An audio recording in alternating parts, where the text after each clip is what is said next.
बहुत स्वागत है आपका खबरों के roller coaster big and bold में। Bulletin with no waste of time, bulletin with no confusion. आइए आपको दिखाता हूं सबसे पहले आज की बिग एंड बोल्ड खबरें। ये है वो खबरें जिन पर खास तौर से निगाह रहेगी। जिहाद लैंड की साजिश का सबसे बड़ा खुलासा बिग एंड बोल्ड में। आज उन मौलानाओं का चक्रव्यूह भी टूटेगा जो तालीम के नाम पर मदरसों में महा घोटाला कर रहे हैं। मुंबई टू कश्मीर 23 राज्यों में तबाही की ऐसी तस्वीर जो आपने इससे पहले कभी नहीं देखी होगी, बिग एंड बोल्ड में देखेंगे।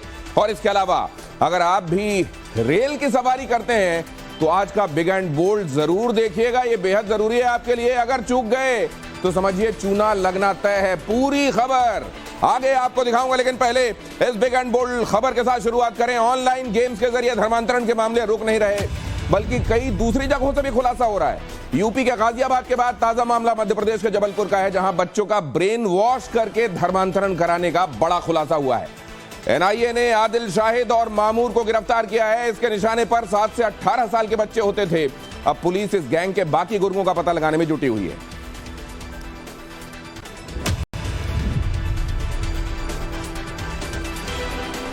ऑनलाइन धर्मांतरण का गैंग काम कैसे करता है, कैसे बच्चों का ब्रेन वॉश करता है, यह भी आपको जानना बेहद जरूरी है। किस तरीके से उनका दिमाग बदला जाता है, उनको कट्टर बनाया जाता है, उनको पहले उस धर्म की तरफ खींचा जाता है जिससे वो ताल्लुक नहीं रखते और फिर उनको कट्टर बनाया जाता है। ये देखिए जरा, ये खुलासा पकड़े गए 3 लोगों ने ही किया है। ऑनलाइन गेम्स में पहले उन्हें खेलने के लिए इजी स्टेप्स दिए जाते हैं और फिर अचानक एक ऐसा स्टेप आता है, ऐसा लेवल आता है जिसको पार करने के लिए उन्हें मुश्किल होती है, दुश्वारी होती है। और जब प्लेयर हारने लगता है तो कहा जाता है कि अगर जीतना चाहते हो तो कुरान की आयतें पढ़ो। जब प्लेयर उन आयतों को पढ़ना शुरू करता है तो उसे नोइंगली जिता दिया जाता है, जानबूझकर जिता दिया जाता है। और प्लेयर्स को ऐसी आयतों को पढ़ने के लिए कहा जाता है जो उनके दिमाग को कट्टर बनाती हैं। और इस तरीके से धीरे धीरे धीरे धीरे करके उनका ब्रेन वॉश किया जाता है और उस धर्म की तरफ घसीट लिया जाता है जिधर उनको घसीटा जाना चाहा जा रहा होता है। अगली खबर की तरफ आपको लिए चलता हूं। उत्तर प्रदेश के कैबिनेट मंत्री संजय निषाद ने प्रयागराज के निषाद राज में बनी मस्जिद हटाने को लेकर अल्टीमेटम दिया है। उन्होंने कहा कि जिस भूमि पर श्री राम और निषादों का मिलन हुआ वहां मस्जिद मंजूर नहीं है। इसके साथ ही उन्होंने मस्जिद को रामनवमी तक हटाने का अल्टीमेटम भी दे दिया। संजय निषाद का आरोप है कि इंदिरा गांधी के प्रधानमंत्री रहते निषाद राज किले की खुदाई की गई थी। एएसआई की रिपोर्ट के मुताबिक तब वहां कोई मस्जिद नहीं थी और मौजूदा मस्जिद बाद में बनाई गई है। बिग एंड बोल्ड में अगली अहम खबर मध्य प्रदेश से। मध्य प्रदेश के मदरसों में बड़े घोटाले का खुलासा हुआ है। राज्य के शिक्षा मंत्री इंदर सिंह परमार ने कहा है कि मदरसे के हजारों बच्चों का रजिस्ट्रेशन हुआ ही नहीं है। 1000 मदरसों के बच्चों की जानकारी है ही नहीं। इंदर सिंह ने घोटाले की आशंका के चलते जांच के आदेश दिए हैं। तो वहीं पूरे मामले पर कांग्रेस ने कहा है कि ये मदरसों के बारे में खुलासा आज चुनाव के करीब आते ही क्यों हो रहा है। चुनाव नजदीक होने की वजह से बीजेपी मदरसे के नाम पर ध्रुवीकरण की कोशिश कर रही है। और बिग एंड बोल्ड में अब अगली अहम खबर की तरफ आपको लिए चलता हूं। ये मौसम से जुड़ी हुई जानकारी। इस समय मौसम के बारे में अपडेटेड रहना बहुत आवश्यक है। कब कहां आप जाएं, बारिश शुरू हो जाए, कब कहां आप जाएं और गर्मी से पाला पड़े, ये जानना बहुत जरूरी है। देश के उत्तर से लेकर दक्षिण तक और पूरब से लेकर पश्चिम तक कई राज्यों पर बारिश की मार पड़ रही है। इसी वजह से उत्तराखंड और हिमाचल के कई रास्ते बंद हो चुके हैं। कई जगहों पर हिमस्खलन हुआ है, कई जगहों पर भूस्खलन हुआ है। कई इलाकों में बारिश ने लोगों को परेशान कर दिया है। हरियाणा, पंजाब और राजस्थान में भी आसमानी आफत ने लोगों की मुश्किलें बढ़ा दी हैं। भीषण बारिश का सबसे ज्यादा असर पहाड़ों पर पड़ा है। उत्तराखंड में बद्रीनाथ और केदारनाथ हाईवे पर कई लोग फंस गए हैं। तो हिमाचल के कुल्लू, मंडी और सोलन में भी बारिश का कहर देखने को मिला है।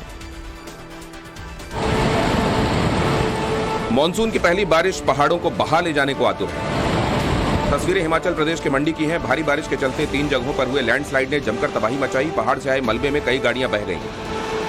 देखते ही देखते पहाड़ तोड़ सैलाब सड़कों पर आ गया। गनीमत रही कि सड़क से गुजरने वाली गाड़ियां इसकी चपेट में नहीं आई। चंडीगढ़ मनाली नेशनल हाईवे पर 3 जगह लैंडस्लाइड के बाद हाईवे पर लंबा जाम लग गया।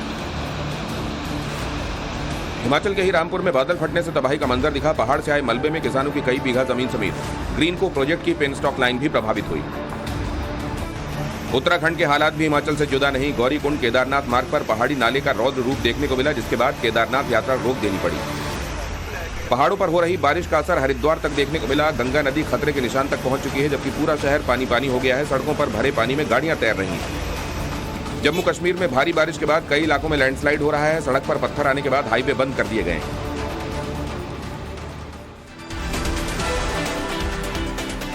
और अब आपको जल्दी से बता देता हूं कि मौसम का अनुमान क्या कहता है। आने वाले 2 से 3 दिनों तक कहां कैसा क्या होने वाला है। करीब करीब पूरे देश में मानसून पहुंच चुका है। देश के 23 राज्यों में अगले 2 से 3 दिन तक भारी बारिश हो सकती है। लोगों को अलर्ट रहने के लिए कहा गया है। देश के किन किन हिस्सों में बारिश का अनुमान है, ये बहुत जल्दी से देख लीजिए। यहां पर आप देख रहे हैं भारी बारिश के संदर्भ में ये निशान, और ये है हल्की बारिश के संदर्भ में निशान। और आप जब ये देख रहे हैं, और मैं आपको ये बता रहा हूं कि मेट्रोलॉजिकल डिपार्टमेंट ने 23 राज्यों में ज्यादा बारिश का अनुमान बताया है। तो आप देखिए ज्यादातर जगहों पर ये कड़कती बिजली और ये बादल ये बता रहे हैं कि बारिश भारी होने वाली है। कुछ एक जगहों पर आप देख रहे हैं कि बारिश होगी, लेकिन कब होगी। कुल मिलाकर ज्यादातर हिस्सों में, हालांकि यहां पर आप देखें तो बिहार वाला हिस्सा जो है और इधर झारखंड वाला हिस्सा, वहां आप देख रहे हैं कि बारिश नहीं दिखाई दे रही है, लेकिन ज्यादातर, और गुजरात भी इधर ड्राई दिखाई दे रहा है। लेकिन अगर आप इधर बात करें तो कुल मिलाकर इधर पंजाब और दिल्ली से लेकर यहां मध्य भारत से लेकर सदर्न एरिया तक आपको सब जगह भारी बारिश का इशारा ही मिल रहा है। अगली खबर की तरफ आपको लिए चलता हूं, और ये अगली अहम खबर दिल्ली से है। एक दिन पहले की ये खबर है, लेकिन आपके और आपके पूरे परिवार के लिए सतर्क करने वाली खबर है, ताकि आप लोग इस तरह की घटनाओं से बचे रह सकें। एक दिन पहले नई दिल्ली रेलवे स्टेशन पर एक महिला की करंट लगने से मौत हो गई। यह घटना दिल्ली रेलवे स्टेशन के बाहर पार्किंग में हुई, जहां बिजली के खंभे में करंट आने से साक्षी नाम की महिला की दुखद मौत हो गई। तस्वीरों में आप जो जगह देख रहे हैं, ये वही जगह है जहां साक्षी को करंट लगा था। बताया जा रहा है कि बारिश की वजह से, ये वो जगह, ये खंभा है, देखिए यहां पर जो आप देख रहे हैं ये खंभा है, और साक्षी आपको साथ में तस्वीरों में दिखाई दे रही है। 2 छोटे छोटे बच्चे हैं, उनका क्या होगा पता नहीं। परिवार कह रहा है कि अब कोई भी मुआवजा साक्षी के जाने की भरपाई कैसे कर सकता है, और क्योंकि ये रेलवे की जगह पर हुआ है तो रेलवे को इस बारे में जवाब देना चाहिए कि ये इस तरीके के खंभे वहां कैसे हैं जिनमें बारिश के दिनों में अर्थिंग ढंग से नहीं हुई और उनसे करंट नीचे तक आ रहा है। बारिश की वजह से सड़क पर पानी था, उस पानी से बचने के लिए साक्षी ने खंभे का सहारा लिया, और यही उसके लिए जानलेवा हुआ, क्योंकि खंभे में करंट था। और अब अगली अहम खबर की तरफ आपको लिए चलता हूं। दिल्ली के साक्षी के साथ नई दिल्ली रेलवे स्टेशन पर जो कुछ हुआ, भगवान न करे किसी के साथ ऐसा हो। मानसून के दिनों में थोड़ी सी सावधानी आपके और आपके परिवार की जिंदगी बचा सकती है। किन किन बातों का इसके लिए ख्याल आपको रखना पड़ेगा, ये बहुत जल्दी से देख लीजिए। बिजली के खंभों से दूर रहना चाहिए। तारों के पास कपड़े बिल्कुल ना सुखाएं। पार्क में खेल रहे बच्चों पर निगरानी रखें, क्योंकि कई ऐसी जगह हो सकती हैं, मसलन मीटर जहां पर लगाए जाते हैं वो बोर्ड्स, या फिर जहां पर खंभा लगा हुआ है, वो निगरानी रखें। अगर खेलने इन जगहों पर बच्चे जा रहे हैं तो उनको रोकें। जानवरों को बिजली के पोल से ना बांधें। ट्रांसफार्मर के नीचे कचरा ना फेंकें, क्योंकि कचरे की वजह से जानवर वहां तक पहुंचते हैं। बिजली के खंभों पर केबल और पॉम्पलेट वगैरह उस समय ना लगाएं। और अब आपको अगली अहम खबर की तरफ आप लिए चलता हूं। देश के 2 राज्यों में आज एनआईए एक्टिव दिखाई दी। जम्मू कश्मीर और बिहार में अलग अलग मामलों में छापे मारे गए। जम्मू कश्मीर के बांदीपुरा, कुलगाम, पुलवामा और शोपियां में एनआईए की टीम ने आतंकियों के 1 दर्जन से ज्यादा ठिकानों पर रेड मारी। जम्मू कश्मीर में केंद्रीय जांच एजेंसी टेरर फंडिंग और अंडरग्राउंड वर्कर्स के नेटवर्क की जांच कर रही है, जबकि बिहार में एनआईए ने टेरर फंडिंग के मामले में मगध जोन एरिया में रेड मारी है। एनआईए को शक है कि मगध जोन में प्रतिबंधित संगठन को पुनर्जीवित करने की कोशिश की जा रही है। इस मामले में अभी तक 4 लोग पकड़े जा चुके हैं। और बिग एंड बोल्ड में अगली अहम खबर, विदेश से लौटते ही मणिपुर के मुद्दे को लेकर पीएम मोदी एक्टिव हो गए हैं। पीएम मोदी ने आज गृह मंत्री अमित शाह से मुलाकात की और हालात का जायजा लिया। उन्होंने मणिपुर में पेट्रोलियम और गैस की कमी ना हो, इसके लिए सभी जरूरी कदम उठाने के निर्देश दिए। साथ ही शांति बहाली के लिए हालात की समीक्षा की। सूत्रों के मुताबिक मणिपुर के लिए जल्द ही राहत पैकेज की घोषणा भी की जा सकती है। इससे पहले आज मणिपुर के सीएम बीरेन सिंह ने भी अमित शाह से मुलाकात की। और रक्षा मंत्री राजनाथ सिंह आज जम्मू कश्मीर पहुंचे, जहां से उन्होंने पीओके पर पाकिस्तान की नींद उड़ाने वाला बयान दे दिया। उन्होंने कहा कि पीओके भारत का हिस्सा था, है और रहेगा, और इसके लिए बहुत कुछ करने की आवश्यकता नहीं है। पीओके के लोग खुद कहने लगे हैं कि हमें भारत के साथ मिलना है, शामिल होना है। पाकिस्तान कश्मीर की रट लगाना छोड़ दे और अपना घर संभाले। राजनाथ ने चीन को लेकर भी बड़ी बात कही। उन्होंने कहा चीन ने एलएसी पर समझौते का उल्लंघन किया था, जिसे भारतीय सैनिकों ने नाकाम कर दिया। और बिग एंड बोल्ड में ये अगली अहम खबर, गैंगस्टर लॉरेंस बिश्नोई पर एनआईए ने बड़ा खुलासा किया है। एनआईए के मुताबिक 2019 से 2021 तक जेल में बंद रहे लॉरेंस ने करोड़ों रुपए एक्सटॉर्शन के जरिए कमाए और हवाला के जरिए विदेश में बैठे अपने साथियों तक पहुंचाए। इसके साथ ही लॉरेंस अपने गैंग को पंजाब के बाद अब उत्तर प्रदेश, हरियाणा, महाराष्ट्र, दिल्ली, राजस्थान और झारखंड तक फैला चुका है। लॉरेंस बिश्नोई का सबसे बड़ा मददगार कनाडा में बैठा है। गैंगस्टर गोल्डी बरार उसका आका। और बिग एंड बोल्ड में अगली अहम खबर राजधानी दिल्ली से, जहां के कारोबारियों में गैंगस्टर का खौफ देखने को मिल रहा है। गैंगस्टर कपिल सांगवान ने पीतमपुरा के कारोबारी से प्रोटेक्शन मनी की डिमांड की है।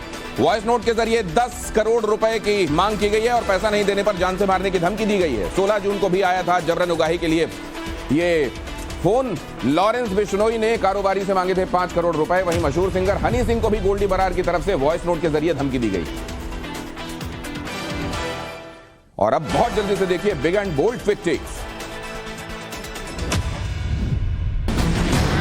प्रधानमंत्री नरेंद्र मोदी ने जो बाइडेन के ट्वीट को रीट्वीट करते हुए लिखा है कि हमारी दोस्ती वैश्विक भलाई के लिए है। बाइडेन ने अपने ट्वीट में भारत और अमेरिका की दोस्ती को दुनिया में सबसे अहम बताया था। पूरे विश्व में आज अंतर्राष्ट्रीय नशा मुक्ति दिवस मनाया जा रहा है। गृहमंत्री अमित शाह ने ड्रग के विरुद्ध लड़ाई लड़ रही सभी संस्थाओं और लोगों को बधाई दी। शाह ने कहा, गृह मंत्रालय ने नार्कोटिक्स के खिलाफ जीरो टॉलरेंस की जो नीति अपनाई, आज उसके सफल परिणाम दिखने लगे। दिल्ली में बिजली 8 से 10% महंगी हो गई है। बिजली कंपनियों ने दरें बढ़ाने की सिफारिश की थी, जिसे DERC ने मान लिया है। आम आदमी पार्टी ने इसके विरोध में मोदी सरकार पर हमला बोला। संजय सिंह ने इसे जन विरोधी फैसला बताया। यौन शोषण मामले में ब्रजभूषण के खिलाफ जंतर मंतर पर बैठे पहलवानों ने सड़क पर प्रदर्शन खत्म कर दिया है। पहलवानों ने अब कोर्ट से इंसाफ की लड़ाई लड़ने का फैसला किया है। पहलवान विनेश फोगाट, साक्षी मलिक और बजरंग पुनिया ने ट्वीट करके इस बारे में जानकारी दी। उज्जैन महाकाल मंदिर में श्रद्धालु 4 जुलाई से 11 सितंबर तक गर्भगृह से दर्शन नहीं कर सकेंगे। इस दौरान किसी VIP को प्रवेश नहीं मिलेगा। 11 जुलाई से अलग द्वार से मंदिर में प्रवेश मिलेगा। लड्डू प्रसाद की कीमत भी अब 360 रुपए किलो से बढ़ाकर 400 रुपए प्रति किलो कर दी गई है। और बिग एंड बोल्ड में अब आपको दिखाता हूं पॉलिटिकल खबरें। सबसे पहले देखिए विपक्षी एकता वाले खेमे में क्या चल रहा है। विपक्षी दलों के गठबंधन का नया नाम सामने आ गया है, PDA, पैट्रियोटिक डेमोक्रेटिक अलायंस इसका नाम रखा गया है। CPI की तरफ से जारी एक प्रेस रिलीज में डी राजा के हवाले से गठबंधन का यह नया नाम बताया गया। शिमला में होने वाली विपक्षी गठबंधन की बैठक में इस नाम पर अंतिम मुहर लगने की उम्मीद है। और अब अगली अहम खबर की तरफ आपको लिए चलूं, उससे पहले बता दूं कि PDA तो असल में अखिलेश भी उछाल चुके हैं। हालांकि उनका जो PDA का एब्रीविएशन है वो उसके मायने अलग हैं। अब जरा ये अहम खबर देखिए। महाराष्ट्र के पूर्व CM उद्धव ठाकरे ने विपक्षी गठबंधन की तुलना रूस के वैगनर ग्रुप से की है। उद्धव ठाकरे खुद भी इस गठबंधन का हिस्सा है और पटना की बैठक में शामिल हो चुके हैं। उनकी पार्टी के मुखपत्र सामना के संपादकीय में लिखा गया है कि पटना में मोदी की सत्ता को चुनौती देने वाला लोकतंत्र का रक्षक वैगनर ग्रुप एक साथ आ गया। यह ग्रुप किराए का नहीं है, यह महत्वपूर्ण ग्रुप है। इसके अलावा सामना में यह भी लिखा गया है कि पुतिन की तरह मोदी को भी जाना होगा लोकतांत्रिक मार्ग से। हालांकि रूस में जो वैगनर ग्रुप है वो पुतिन का कुछ बिगाड़ नहीं पाया, उल्टा वो जितने आगे बढ़ा था उससे पीछे ही उसे लौटना पड़ा है। और बिग एंड बोल्ड में अब अगली अहम खबर शिवसेना के मुखपत्र सामना से ही जुड़ी हुई है खबर देखिए। सामना में छपे एक लेख की वजह से एक बार फिर EVM इलेक्ट्रॉनिक वोटिंग मशीन का जिन बाहर आ गया है। सामना में लिखा गया है कि रहा सवाल 2024 में क्या होगा, तो इस बात का फैसला EVM नहीं करेगा, जनता करेगी। साथ ही यह भी लिखा गया कि EVM घोटाले जैसा संशय आया तो मणिपुर जैसी स्थिति इस बार पूरे देश में निर्माण होगी। इतना आक्रोश जनता के मन में भर गया है। प्रधानमंत्री नरेंद्र मोदी मस्जिद के आ गए, बवाल हो गया। सुनिए ओवैसी।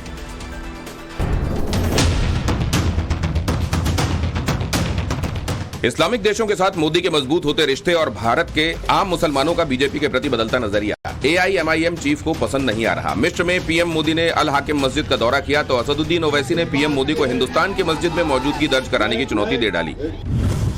ओवैसी ने कहा, मोदी जी आप देश के नहीं भारत के PM हैं। वहां मस्जिद में चले गए तो चलिए काशी की मस्जिद में भी चलते हैं।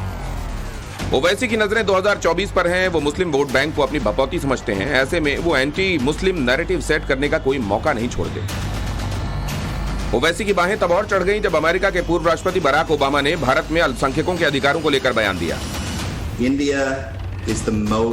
हालांकि अमेरिकी आयोग में अंतर्राष्ट्रीय धार्मिक स्वतंत्रता मामले के पूर्व आयुक्त जॉनी मूर ने उन्हें ही आईना दिखा दिया। मूर ने कहा, पूर्व राष्ट्रपति बराक ओबामा को भारत की आलोचना करने से ज्यादा भारत की प्रशंसा करने में अपनी ऊर्जा खर्च करनी चाहिए।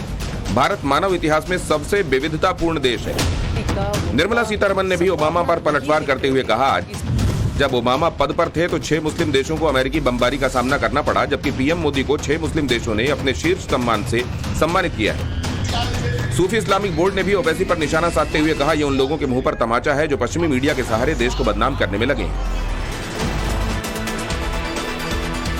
और बिग एंड बोल्ड स्पेशल में आज आप क्या देखने वाले हैं? सनम बेवफा, क्या है पूरी कहानी बताऊंगा आपको बिग एंड बोल्ड स्पेशल में। लेकिन उससे पहले देखिए ये big and bold political quick take.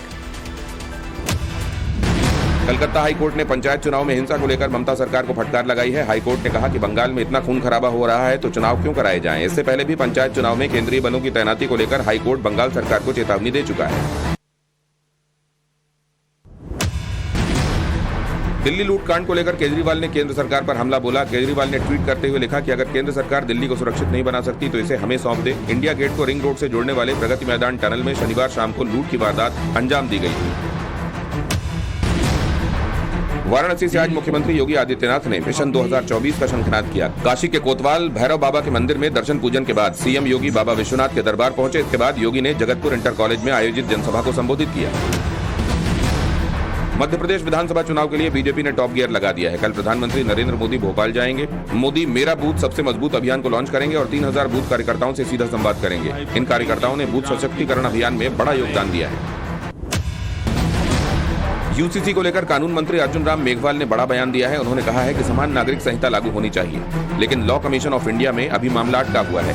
जब लॉ कमीशन की रिपोर्ट आ जाएगी तो आगे की रणनीति तय की जाएगी। और बिग एंड बोल्ड ट्रेंडिंग में सबसे पहले ये तस्वीरें आपको दिखाता हूं। पटना के गांधी सेतु में एक चलती कार में कैसे आग लग गई और हड़कंप मच गया। तस्वीरें देखिए जरा। दिन के वक्त ये कार वहां से गुजर रही थी, तभी कार में अचानक आग लग गई और कुछ ही देर में आग ने पूरी तरह कार को अपनी चपेट में ले लिया। इस आग की वजह से 5 किलोमीटर लंबे गांधी सेतु पर लोगों में दहशत फैल गई। काफी देर तक वहां कोई गाड़ी नहीं गुजरी। बाद में गंगा ब्रिज थाने की पुलिस वहां पहुंची और आग को बुझाया। और अगली अहम खबर हायर पेंशन स्कीम से जुड़ी हुई। ईपीएफओ की हायर पेंशन स्कीम के आवेदन के लिए कुछ ही घंटे का वक्त बचा है। अगर आपने अभी तक अप्लाई नहीं किया है तो उसकी विंडो बंद होने से पहले कर सकते हैं। लोगों ने आवेदन प्रक्रिया में आ रही कुछ दिक्कतों का हवाला देते हुए तारीख बढ़ाए जाने की मांग की थी, लेकिन उनकी अब इस बार मांग मानी नहीं गई, क्योंकि पहले ही 2 बार बढ़ाया जा चुका है इस डेट को। मीडिया रिपोर्ट्स के हवाले से खबर है कि हायर पेंशन स्कीम से जुड़े ऐसे कई सवाल हैं जिनका जवाब नहीं मिल पाया है और लोग उन्हें लेकर कंफ्यूजन में। और अब खबर उन युवाओं के लिए जो सरकारी नौकरी के लिए तैयारियां कर रहे हैं। राजस्थान स्टाफ सिलेक्शन बोर्ड की तरफ से जो पद निकाला गया है वो है जूनियर अकाउंटेंट का, तहसीलदार का। आवेदन किया जा सकता है rsmssb.rajasthan.gov.in पर जाकर। अंतिम तारीख है 26 जुलाई।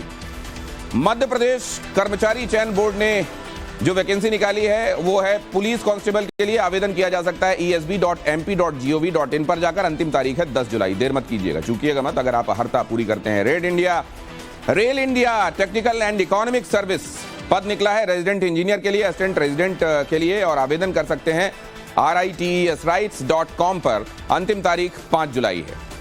और इसके अलावा इंडियन पोस्ट पेमेंट बैंक पर पद है एग्जीक्यूटिव का, और आवेदन किया जा सकता है IPPBonline.com पर। अंतिम तारीख 3 जुलाई। और अब बहुत जल्दी से ये खबर देखिए। टीम इंडिया के पूर्व कैप्टन महेंद्र सिंह धोनी की ये तस्वीर देखिए, सोशल मीडिया पर वायरल है। वीडियो इंडिगो की फ्लाइट का बताया जा रहा है और इकोनॉमी क्लास में सफर कर रहे थे अपनी पत्नी समेत। इसमें फ्लाइट की एक होस्टेस धोनी को कुछ चॉकलेट्स और एक नोट देती नजर आ रही है। धोनी के इस वीडियो के वायरल होते ही सोशल मीडिया पर कैंडी क्रश ट्रेंड करने लगा, क्योंकि उस वक्त वही खेल रहे थे। धोनी ने अपने सामने जो टैब रखा था उस पर कैंडी क्रश खुला हुआ था। धोनी खाली वक्त में कैंडी क्रश खेलते हैं, लोगों को यह पता चला। दावा किया जा रहा है कि धोनी के कैंडी क्रश का वीडियो वायरल होने के महज 3 घंटे के अंदर 30 लाख लोगों ने गेमिंग ऐप से कैंडी क्रश को डाउनलोड किया है। और कई लोगों ने यह भी पूछा है कि आप किस लेवल पर पहुंच गए हैं कैंडी क्रश खेलते हुए। और अगर आप ट्रेन की सवारी करते हैं तो अब सामान की सुरक्षा की जिम्मेदारी आपके ही हाथों में, क्योंकि अब आपके सामान खोने की जिम्मेदारी रेलवे नहीं लेगा। इन हालात में आपके पास क्या ऑप्शंस हैं ये भी आपको पता होना चाहिए। ट्रेन में अगर यात्री का सामान चोरी हो जाए तो रेलवे भरपाई करेगा? इसका सीधा जवाब है अब नहीं होगा ये। अगर आपके बुक किए गए सामान का नुकसान होता है तो ऐसे में क्या करेगा कोई? बुकिंग लगेज पर रेलवे नियमों के मुताबिक मुआवजा दिया जाएगा। सवाल यह भी है कि अगर यात्रा के दौरान सामान चोरी होता है तो एक्शन कौन लेगा? इसका जवाब यह है कि चलती ट्रेन में आरपीएफ या टीटीई से शिकायत किया जा सकता है। आरपीएफ से केस जीआरपी को हैंड ओवर किया जाता है। सवाल यह है कि ऑनलाइन शिकायत दर्ज करवाई जा सकती है क्या? जवाब इसका है हाँ। आप रेल मदद ऐप या वेबसाइट पर जाकर अपनी शिकायतें दर्ज करवा सकते हैं। और अब आपको बहुत जल्दी दिखाता हूं big and bold trending quick tips. कारोबारी हफ्ते के आज पहले दिन निवेशकों को करीब 1.25 लाख करोड़ का फायदा हुआ। सेंसेक्स 9 अंकों की मामूली गिरावट के साथ 62,979 पर बंद हुआ। वहीं निफ्टी 26 पॉइंट चढ़कर 18,691 के लेवल पर बंद हुआ। ड्रोन बनाने वाली टॉप कंपनी आइडिया फोर्सटेक का आईपीओ आज सब्सक्रिप्शन के लिए ओपन हुआ। यह पब्लिक इशू 29 जून तक सब्सक्रिप्शन के लिए ओपन रहेगा। कंपनी के प्रमोटर्स ने इस आईपीओ के लिए 638 से 672 रुपए प्रति शेयर का प्राइस बैंड और 22 शेयरों का लॉट साइज तय किया है। सर्राफा बाजार में आज सोने और चांदी के दाम में तेजी देखने को मिली। प्रति 10 ग्राम गोल्ड की कीमत 58,310 रुपए, जबकि सिल्वर उछाल के साथ 69,095 रुपए प्रति किलोग्राम पर पहुंच गई।